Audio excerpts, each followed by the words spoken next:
pagbibigay pugay at pagpaparangal sa ating mga kababayang naninindigan at nagpapatunay sa kahalagahan ng katapatan at dangal. Ehemplo. Ang programang ito ay napapakinggan sa 1143 DZMR Santiago Isabela, 1233 DYVS Bacolod City, 1197 DXFE Davao City, 106.3 DZRK Quezon, Palawan, 103.3 The New J Cagayan de Oro City, 1062 DXKI Coronadal City, FEBC Radio TV YouTube channel, FEBC Radio TV Signal Cable Channel 185 sa pakikipagtulungan ng GCTV at sa inyong himpilang 702 DZAS FEBC Radio TV, agapay ng sambayanan. Dan Andrew Cura para sa Ehemplo.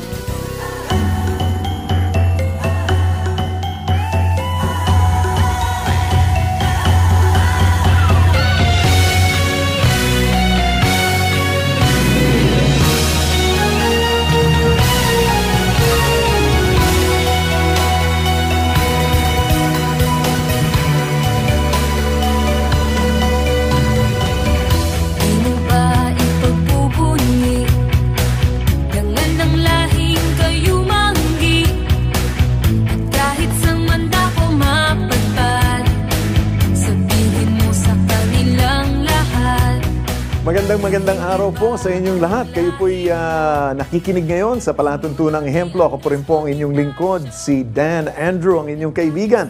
At sa ating palatuntunan ngayon, abay dito po sa Ehemplo, tulad ng dati, ay tayo po'y nag-uusap patungkol sa kagalingan ng Pilipino. Kung paano maging isang mabuting huwaran, di lamang po bilang isang individual, kung hindi bilang isang organisasyon din.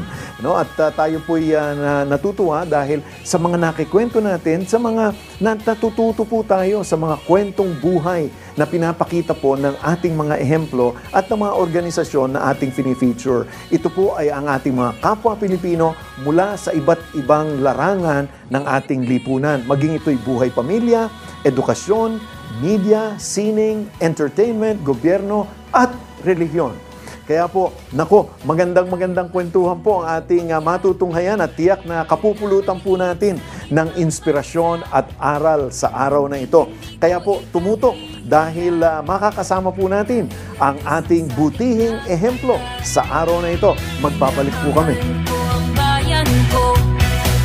Kahit tawanan ng buong mundo, taas mo o paghusayan mo, pakita mo ika'y Pilipino, iwagay-way mo ang bandila na tatlong bituin sa ilalim ng araw, tila, pula, puti, buhaw.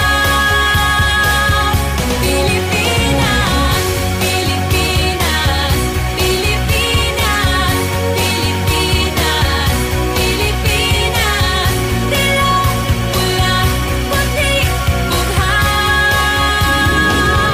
Pilipinas.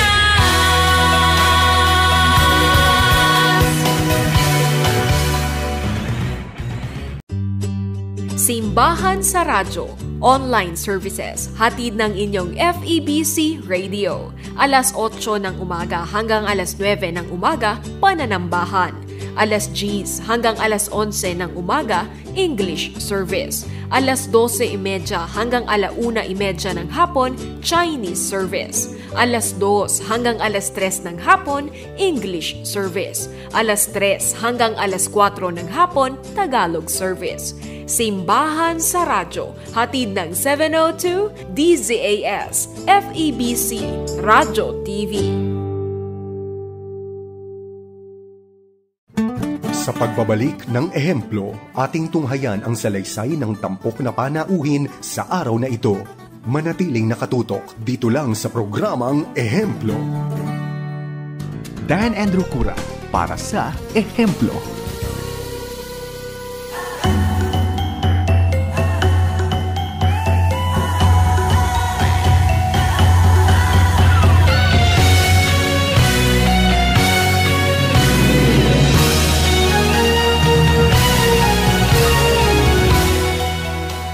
Magandang araw. Ako po si Marco Puzon, isa po akong researcher at dating nagtrabaho sa mga NGOs. At ako po ang unang Pilipinong nakaikot sa lahat ng 1,634 municipalities and cities in the Philippines. It means napuntahan ko lahat ng 148 cities at 1,468 municipalities mula sa pinakatuktok sa Itbayat hanggang sa pinakadulo sa South, Sitangkay. Around 2010, nagtrabaho ako para sa isang NGO at ako'y napunta sa bayan ng Barobo sa Surigao del Sur. Isang municipality lang ang aking napuntahan. So, tinanong ko sa sarili ko, sapat na ba ito na masabi kong napuntahan ko ang Surigao del Sur kung ang napuntahan ko lang ay nag-iisang munisipyo, the Municipality of Barobo. So, matagal na naitanim sa aking isipan na, baka nga, can I really say that I've been to a place when I've only been to one town or just one place? And I wasn't even able to go outside the training hall kasi ako yung nag-facilitator. Hindi ko pa nga na-enjoy yung beach kasi andun lang ako nag-work. So masasabi ko bang napuntahan ko na.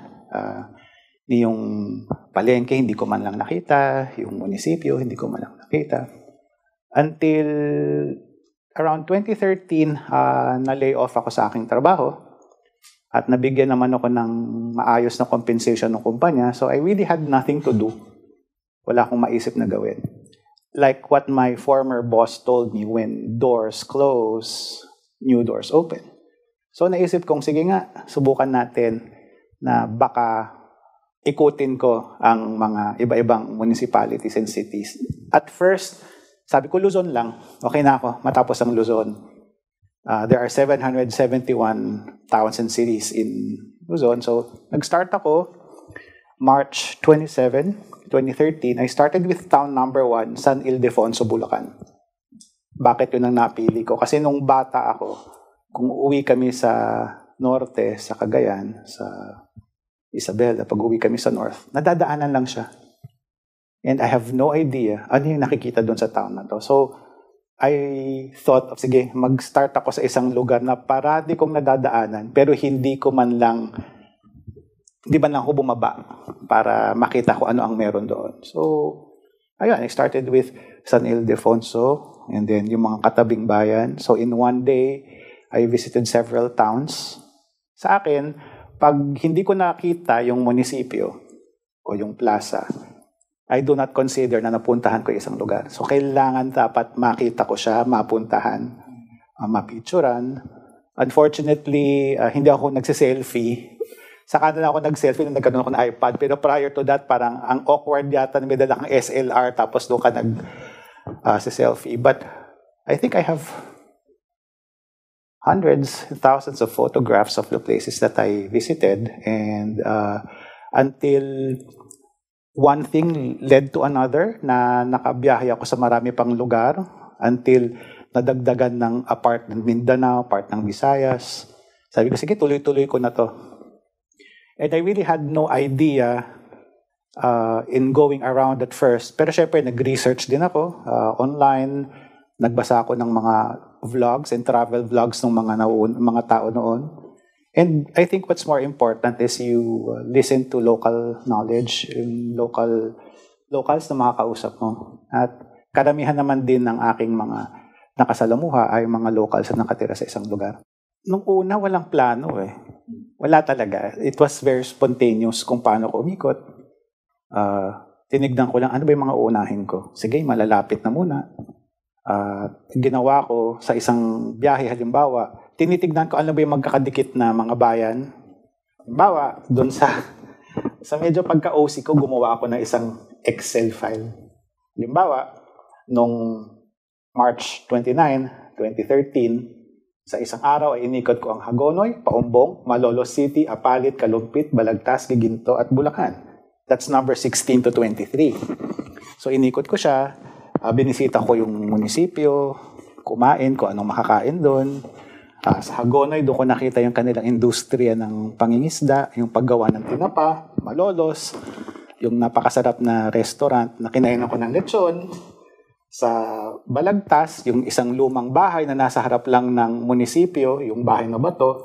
At sa Bulacan, yung monumento ni Gregorio del Pilar. At At sa Giginto, syempre yung kanilang sa harap ng munisipyo, may monumento yan na tungkol sa pagpapahirap ng mga Hapon sa mga guerrilla nung panahon na yun. So, yun yung mga interesting things na mga bagay na sabi nila, wala ka namang makikita dito eh.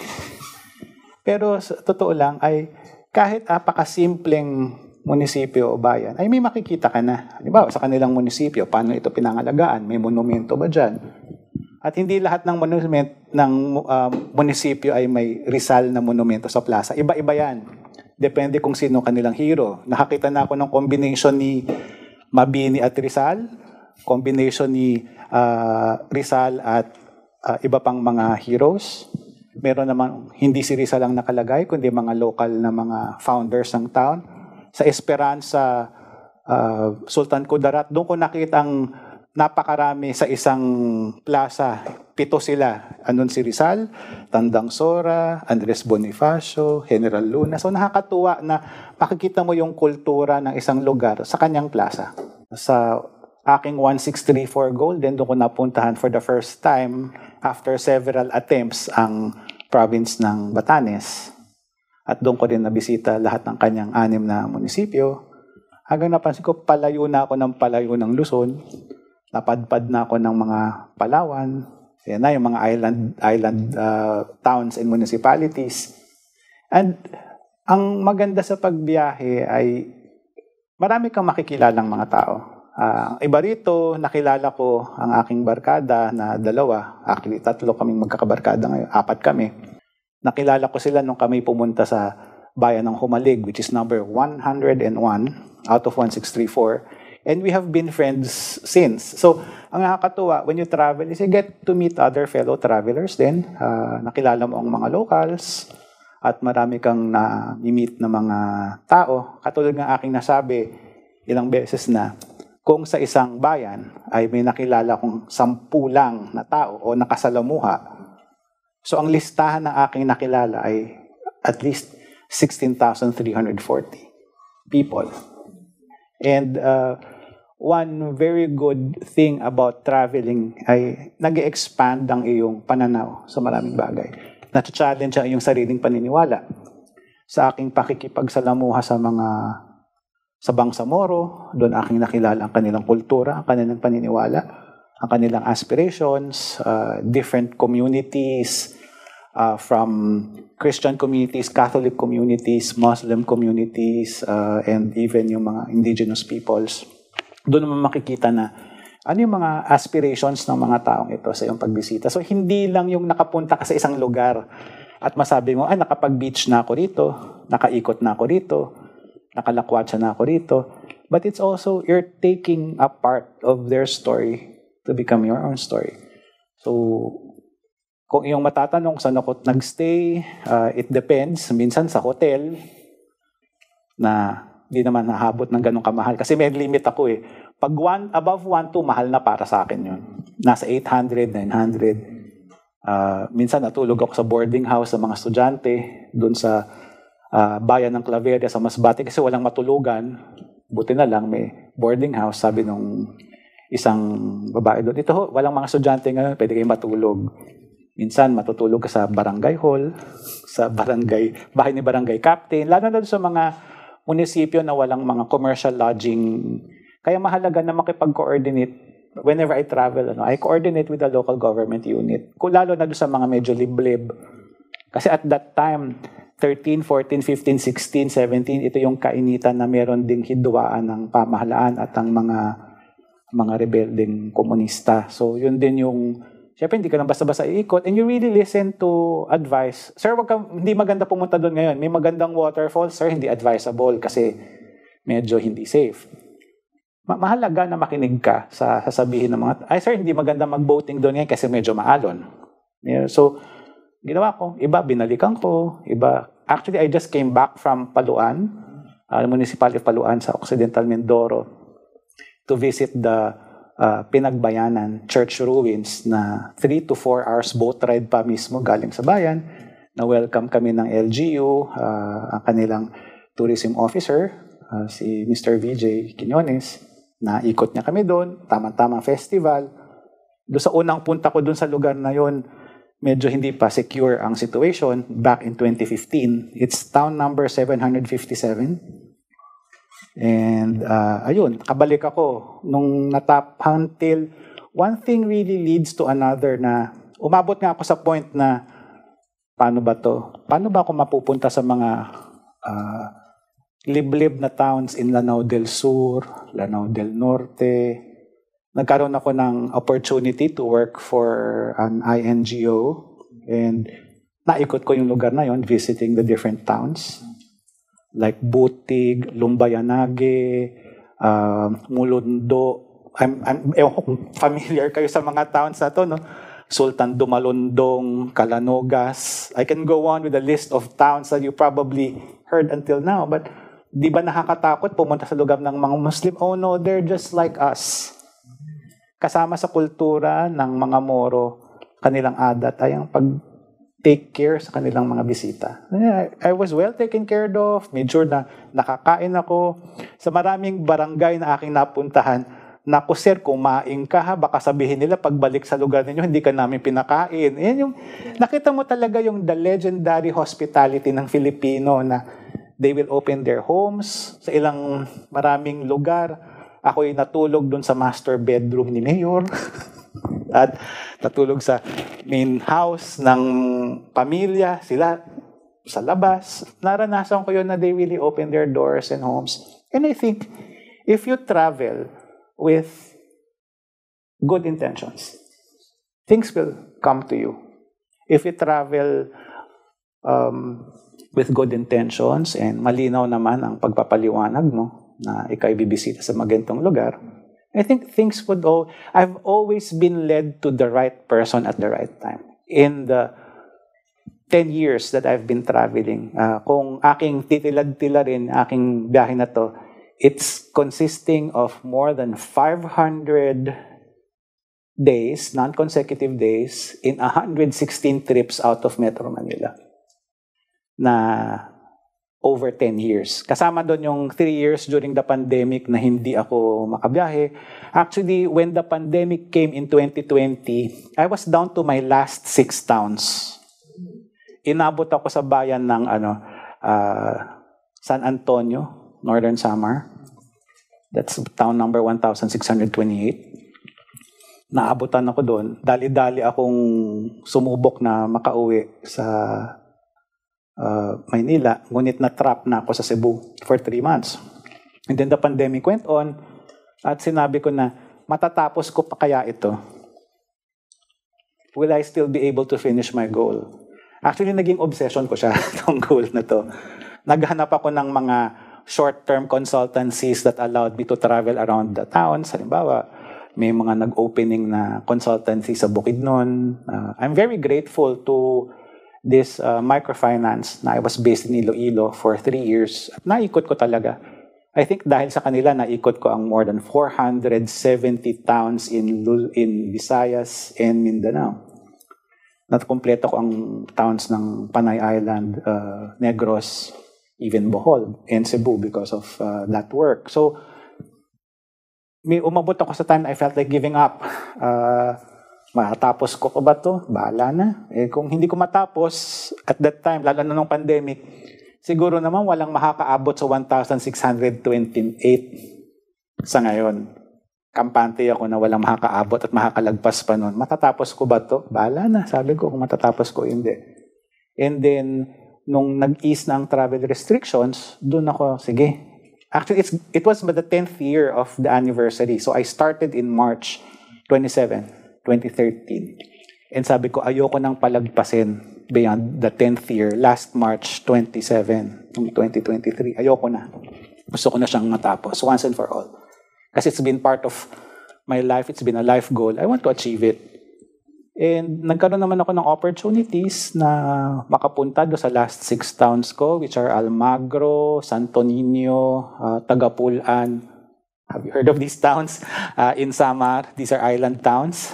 In Samar, between Samar Island and Masbate, Almagro, Santo Niño, Tagapulan, and then San Vicente, and Capul. So, natapos ko siya.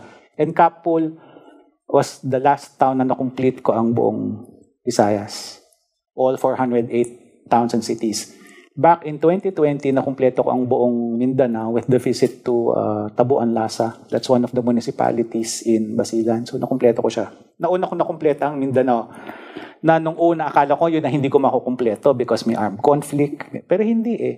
I really am grateful that a lot of people provided me the opportunity to visit their towns and cities.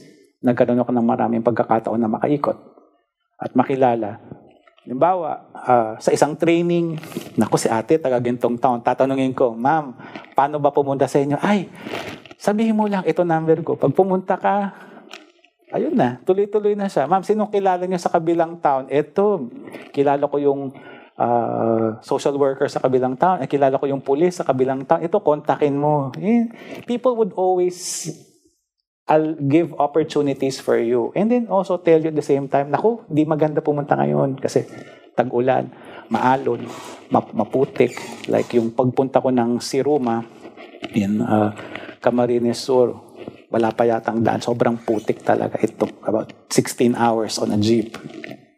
Ngayon, narinig ko na semento na. So siguro magandang balikan yon. And I really felt giving up nung pandemic kasi kailan ba matatapos ng pandemic? Makakabiyahe pa ba?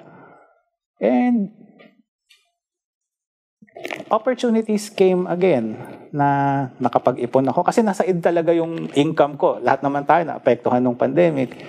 And then because I didn't have an income, I don't know kung matatapos ko pa tong goal ko. So sabi ko, I prayed and I said, kung hindi na talaga magagawa at hanggang dito na lang, I'm giving it to you. I'm giving it to you, God, if ever you'd still allow me to finish this or not. It's up to you na. I surrendered my 1,634 goal to God. And behold, I was able to visit and complete my goal. 1,634 with my visit to Kalayaan, Municipality of Calayan, Palawan from March 19 to 20. Umalis kami ng Puerto Princesa ng 16. Nadaanan namin ng dalawang isla, ang Likas at Lawak. Kami yung unang turista, unang civilians, in fact, to go to these two islands. And nga, nanghina ako nung narating ko yung isa ng napansin din ito nung media na kasama ko, na nanghina ako. Dahil 10 years, I finished my goal in 10 years. And I thought hindi ko siya matatapos. There was no way I thought na matatapos ko ang goal na ito. Pilipinas, Pilipinas, Pilipinas, Pilipinas, Pilipinas, dilaw, pulang, puti, bughaw, Pilipinas.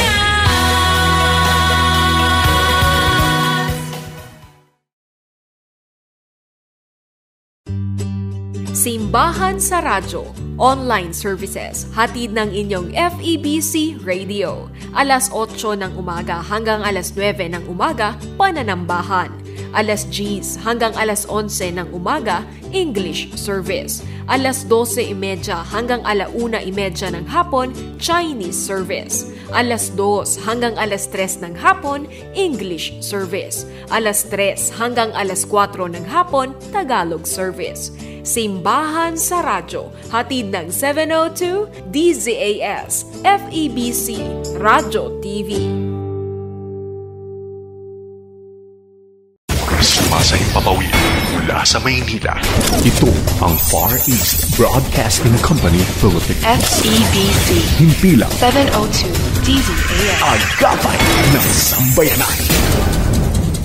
Kasapi sa KBP, kapisanan ng mga broadcaster ng Pilipinas. Sa pagbabalik ng ehemplo, ating tunghayan ang salaysay ng tampok na panauhin sa araw na ito. Manatiling nakatutok dito lang sa programang Ehemplo. Dan Andrew Cura para sa Ehemplo.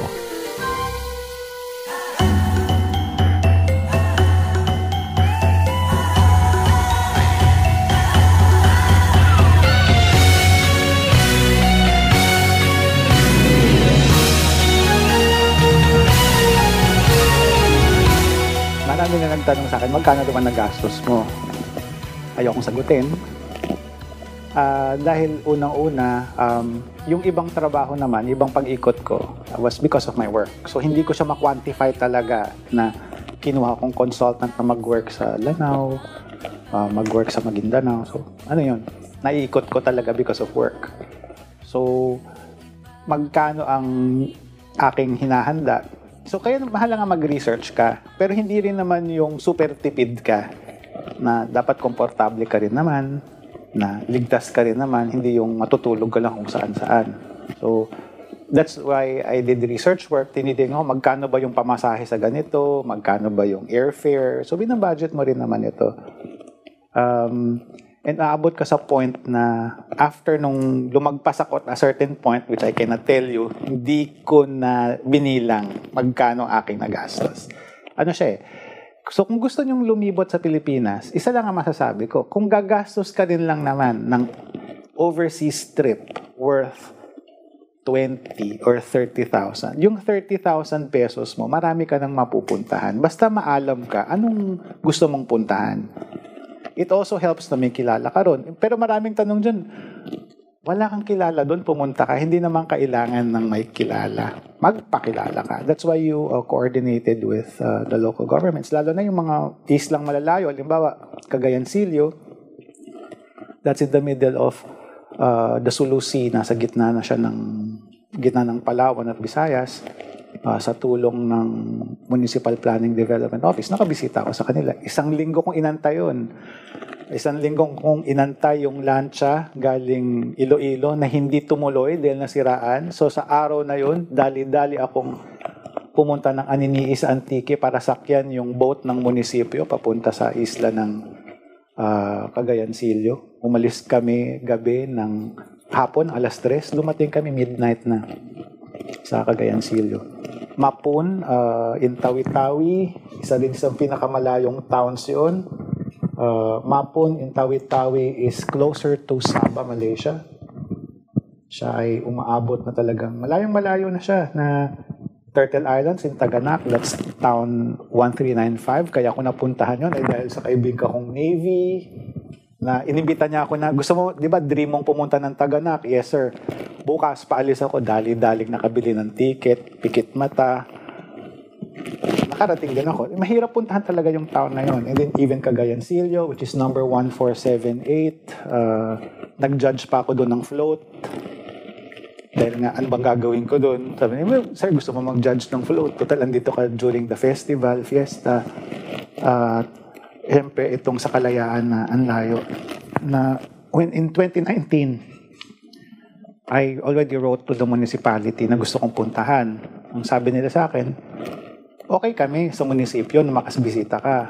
Pero kailangan mo pang sumulat sa Secretary of the ILG at that time. At kung okay sa kanya, saka yan i-refer sa military authorities. At kung okay sa kanila, saka ka makakasama sa amin. Na parang, and then the opportunities to go there, napakabihira lang. Na ang hirap. So, nung sila ay nagkaroon, inopen nila yung ito, t-shirt, The Great Kalayaan Expedition 2023. Ako'y naanyayahan at sumama. At yun, nagkataon na mapupuntahan ko na yung the last town number 1634, number 1634 out of 1634. Tatlong araw kami sa laot, huminto sa 2 islands, Likas nga at Lawak. We were on board the BRP Melchor Aquino ng Philippine Coast Guard. And challenge siya kasi, sanay naman ako sa alon, challenge siya kasi alam mong malayo ito. And anything can happen. Sa lahat naman ng biyahe, anything can happen. I was in an accident bus. I almost lost my life in a bus accident in 2016. Pauwi na ako galing Catanduanes. Natamaan ng trailer truck, yung sinasakyan kong bus. May isang namatay. Fortunately, hindi naman ako na physically, but I was emotionally natamaan. It took time din bago ako naka-recover before I started traveling again. And then, accident sa motor, given na yon. Akala mo magaling yung kinuha mong magmumotor, yung pala hindi. So, ang tip ko, if you really want to travel, is it just a matter of finances? Hindi eh. It's just a matter of time din naman. Ano ba yung gusto mo talagang puntahan? Ano ba yung gusto mong gawin? You can make your own goal. Maraming nagsabi na yung 1634 goal is impossible. That's what I thought as well first, na it's impossible, but I'm able to do it. Now, if anyone wants to do the same, you really have to invest your life. Your time, your life, money, yes, andun na yun. And then, of course, you establish friendships. I think one of the best things that I've experienced in doing the 1634, around 70% of my Facebook friends are not from Manila. 70% are people that I've met for the last 10 years na aking nakasalamuha. Doon ako nakitulog, doon ako nakikain. At nadagdagan lalo itong natapos itong expedition. My tip if you really want to travel is, I think you have to pray for it as well. I prayed for this.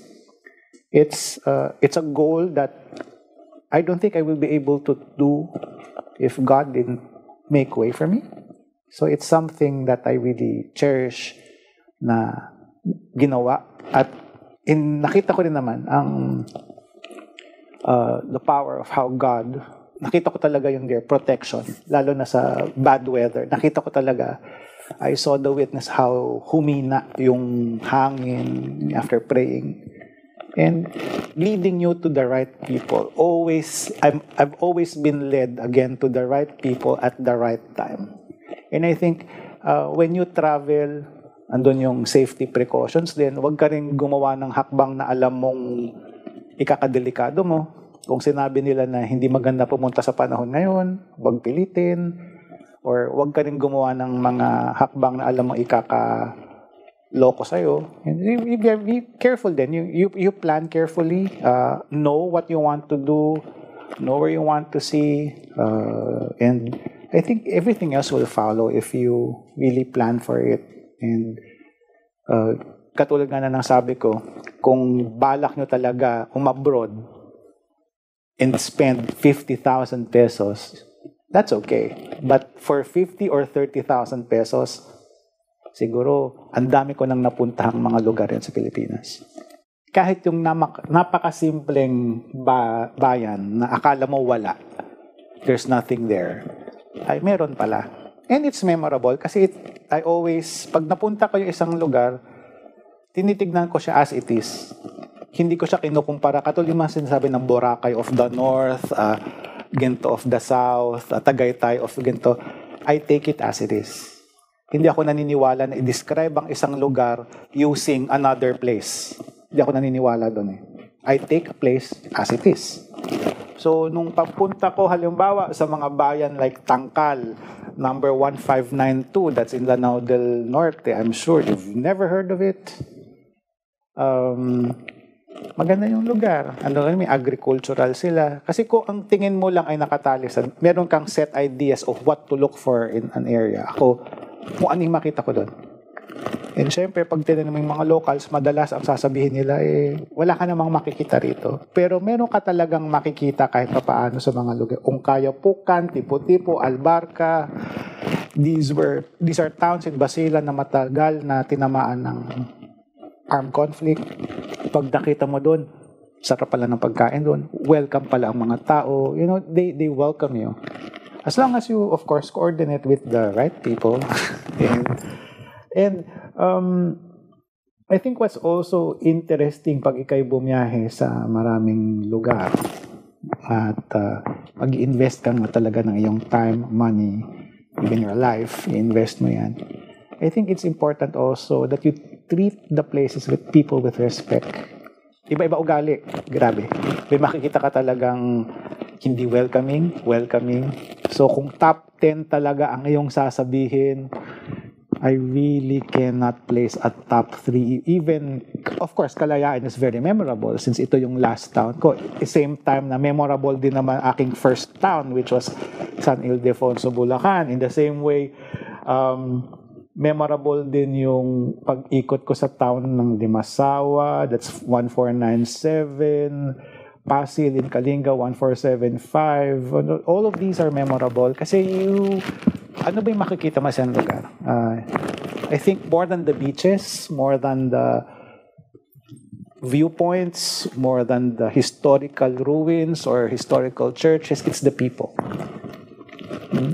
Yun naman yung numero unong makikita mo. So, masasabi ko, from the north to south, people are very hospitable naman.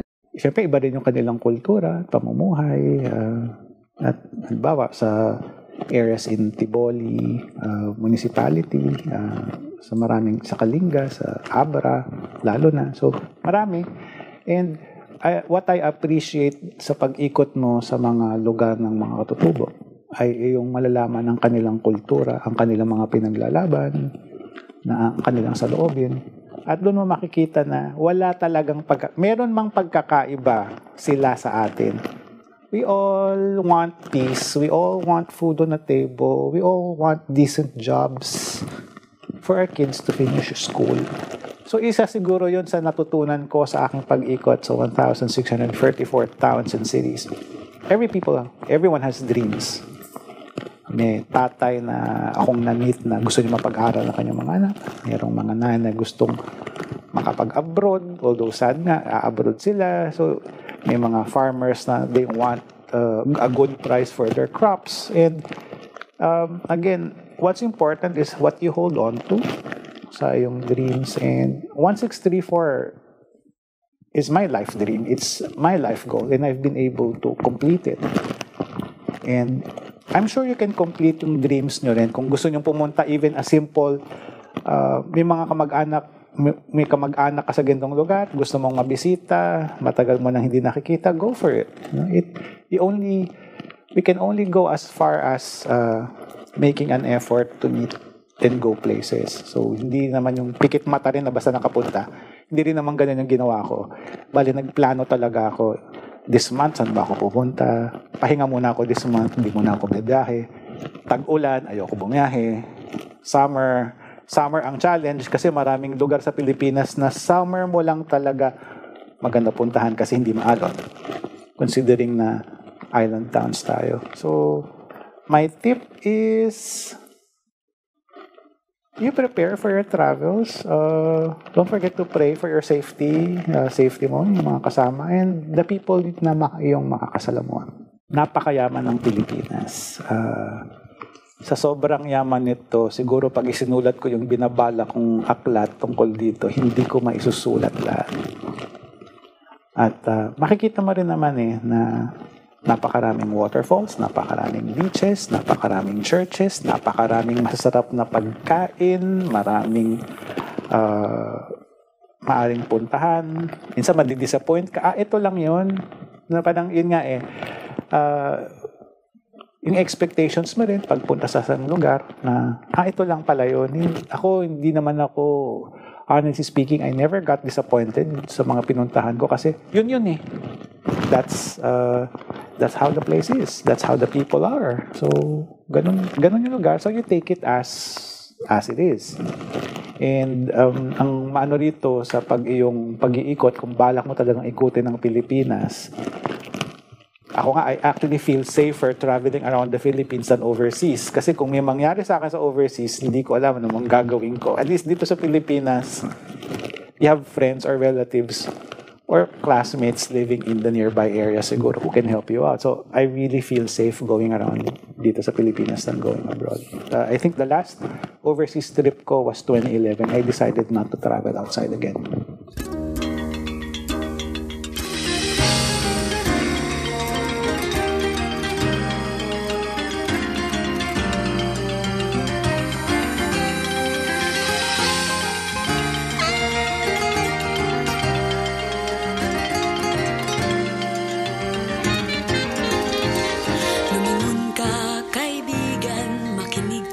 Kapatid, himig sa iyong paligid, kay sarap sa pandinig.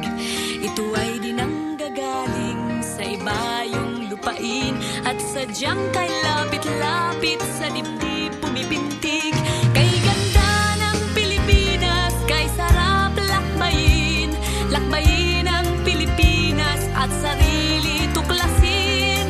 Huwag maging dayuhan sa iyong sariling bayan, lakbayin Pilipinas at sarili tuklasin.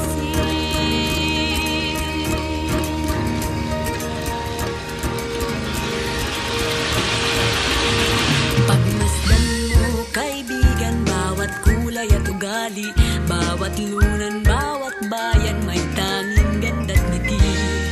Lumingon ka, kaibigan, sa iyong pinanggalingan, at ika'y makararating sa iyong paroroonan.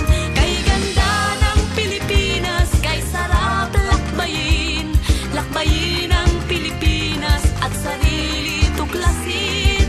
Huwag maging dayuhan sa iyong sariling bayan, lakbayin ang Pilipinas at sarili tuklasin.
Lakbayin ang Pilipinas at sarili tuklasin. Huwag maging dayuhan sa iyong sariling bayan. Lakbayin ang Pilipinas at sarili tuklasin. Oh, Pilipinas, kay sarap lakbayin, lakbayin ang Pilipinas at sarili tuklasin. Huwag maging dayuhan sa iyong sariling bayan. Lakbayin ang Pilipinas, lakbayin ang Pilipinas, lakbayin at sarili tuklasin.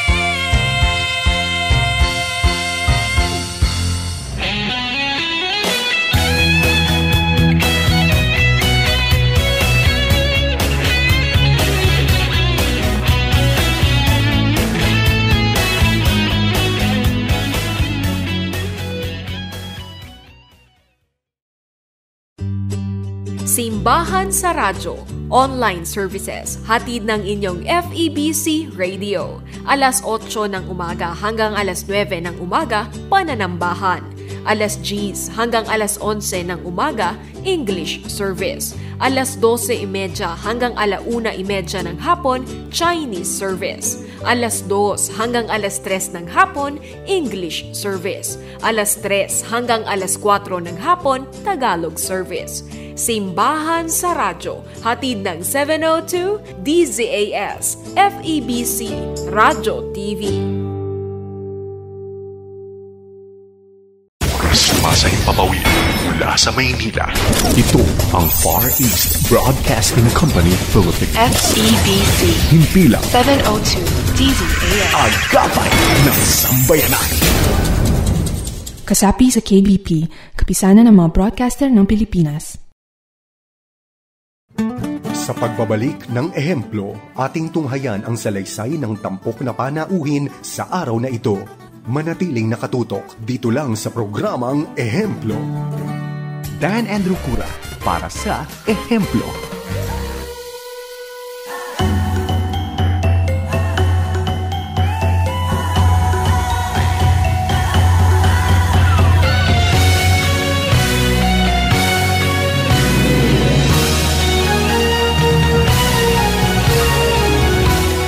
Marami hong hindi nakakilala sa akin.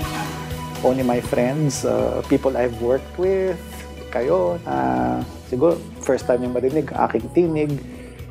Malamang nakita nyo na ako sa kumakain sa karinderya o natulog sa inyong mga bahay o marami ring hindi.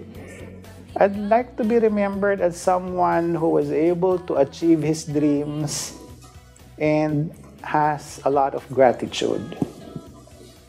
Not as a person who records can be made. Someone can do the 1,634 in lesser time for sure. I mean, matatalo din ako in time na may makakagawa nito. Malay mo, madagdagan ng bagong munisipyo, bagong syudad, and someone can do this. Somebody can make a new record for that. Nagawa ko in 10 years, maybe someone can make it in 5 or 7. So, matatalong record ko. But I'd like to be remembered as a person, as a traveler who believes that there is always the narrative of gratitude for all the places that you've been to, lahat ng nakilala mo, lahat ng iyong nakasalam. Kahit sila ay medyo kakaiba ugali. Kasi matutunan mo yun eh. So sa pag-iikot mo, I have a lot of gratitude for all the people that I've met. From the tourism officers, sa mga bankero, driver ng jeep, driver ng bus, nagluto ng pagkain ko, yung nag-asikaso ng aking tulugan, sa mga nagtulak sa akin na, sige, sir, puntahan nyo yan. Sa mga nagbigay ng warning na wag mo nang puntahan yan. And I think when you travel, you really have to have this attitude of being appreciative of what's there. Hindi yung maghahanap ka ng wala naman doon na wala talaga. So, you just accept and see na ganun talaga sa lugar na yun. Ganito ang kanilang pamalakad, kultura, pamamaraan. And you just enjoy yourself na not to be stressful when you're traveling. Although stressful siya paminsan-minsan. Hindi mo masakyan yung last jeep na yan. Pag hindi mo yan nasakyan, bukas ka na ulit makakaalis. Maraming ganung lugar na it's the last boat. Next week na yung susunod na boat. So, andun lang yung mga pressure na dapat masakyan ko to, na ma-delay yung flight. O kaya, yun nga, hindi sumipot yung kausap mo. At anong gagawin ko? Andito ko, wala ang aking kausap o malilate siya. So there are many stressors when you travel. But then at the end of each day that I've traveled, I'm thankful that I made it another. So from day 1 up to day 400 plus, 500 plus, nung nakaabot na ako ng 1,600 plus towns and cities, 200 or 300. I'm grateful that I was able to see a lot of places in the Philippines na malamang hindi niyo talaga mapupuntahan unless pagpursigihan mong puntahan. First thing, I'm proud of being Filipino. Na napuntahan ko ang lahat ng napakaraming bayan. Doon ko nakita na napakayaman pala ng ating bansa. Na maaring pwedeng puntahan, maaring pwedeng makita, napakaraming pagkain. Tumaba yata ako sa expedition na to. Nung nag-umpisa ako noong 2013, payat pa ako eh. Itong natapos ko after 10 years, lumobo ko because of the pandemic din. So, ayun, it's what I learned about the Philippines in the 10 years that I've traveled around is that we all have dreams. And we are a nation very blessed with a lot of resources.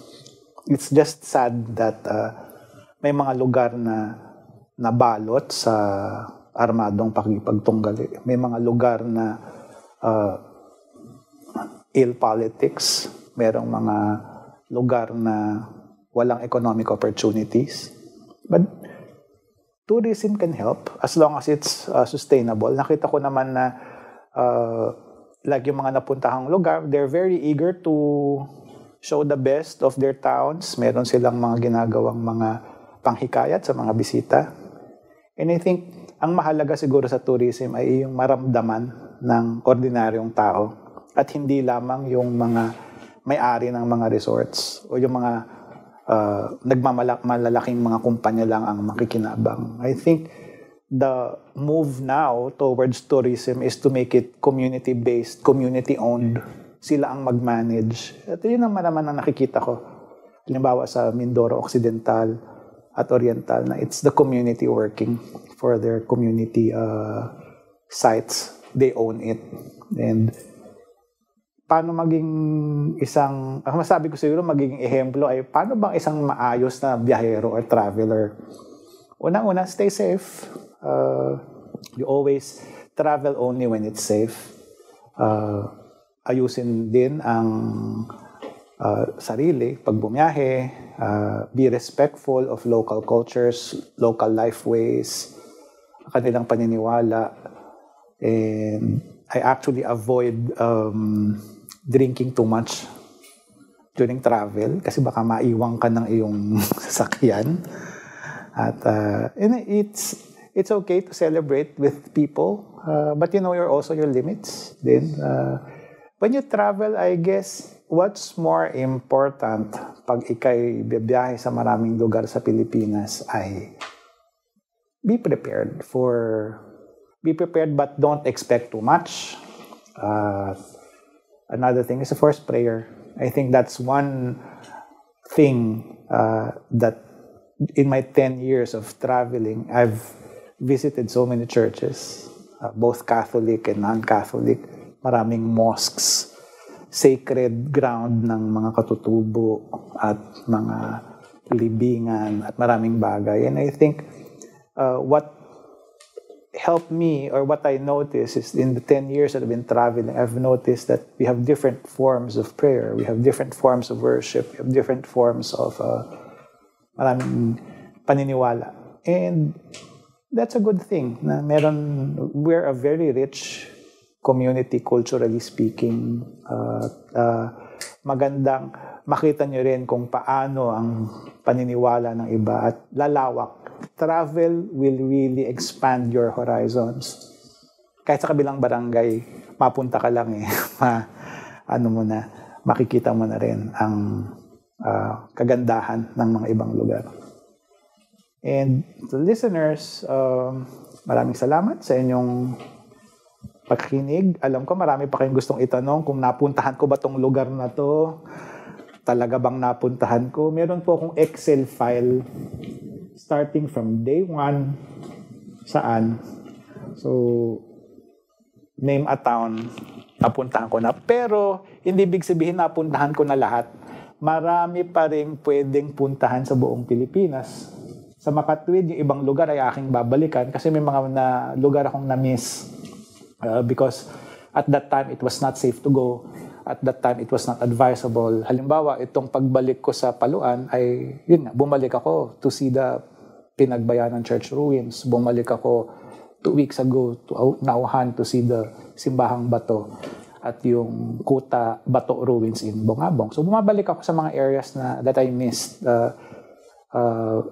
May marami pang beaches, marami pang islands, marami pang pwedeng puntahan as long as my health and my finances could still allow it. So I encourage you, take a vacation sometimes. Could be with your family, could be alone. Kahit ba sa napakalayong lugar yan or malapit, what's important is you'll take something. Parati namang may take away pag galing ka sa isang lugar. Travel will help enrich your experience and how to deal with different people. And mag-widen ang horizon mo. Na makikita mo na hindi lang pala akong ganong may problema, sila rin pala. At situations can be very memorable. Kaya yun nga yung tanong ng marami na alin ang pinaka-memorable, hindi ko po talaga masasagot honestly because every place that I've seen is unique. And when you travel, always smile when you travel.